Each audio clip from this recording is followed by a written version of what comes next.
Kumusta ka na, mahal ko? Sana maayos ang kalagayan mo. Naalala lang kita. Naalala ko lang yung panahong tayo pa. Nung masaya pa. Salamat sa lahat. Sa mga gabing magdamag tayong magkausap. Salamat sa araw-araw na pagbati ng magandang umaga. Sa mga kumusta ka na. Sa pagpapaalala na kumain ka na. Sa walang katapusang mahal kita. Salamat dahil pinasaya mo ako kahit sa maikling panahon. Salamat sa pagpaparamdam ng mga paru-paro sa aking tiyan. Sa mga pangako, sa kinabukasan na magkasama nating pinlano. Mga bagay na kailan may hindi maglalaho. Tunay ngang pinasaya mo ako. Pasensya kung hindi ako yung the one.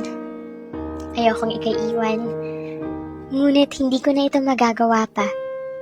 Ikaw ang unang tumalikod. Hindi ko kayang makita ka na dahan-dahan akong iniiwan. Tapos na ako sa pakikipaglaban. Para sa iyong pagmamahal, para sa atin. Ipinaglaban kita upang manatili ka. Abala ako sa pagsalba sa'yo, sa atin. Hindi ko na namamalaya na nawawala na pala yung ako.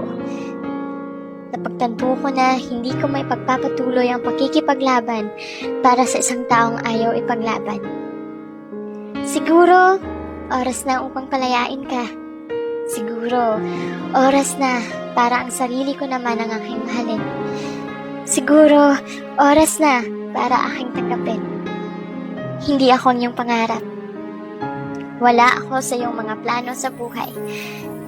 Dahil hindi ko maibibigay ang mga bagay na iyong kailangan. Huwag mo na akong alalahanin. Oo, ito'y mahirap. Ang pakawalan kay hindi biro. Hindi ito kasing dali ng pagbilang ng 1, 2, 3. Dinudurog nito ng paulit-ulit ang aking puso. Kakailanganin nito ng napakahabang oras upang maibalik ang lahat ng mga piraso, upang maging okay, upang umusad at muling magmahal. Siguro hindi ngayon, bukas, sa susunod na buwan o sa susunod na taon.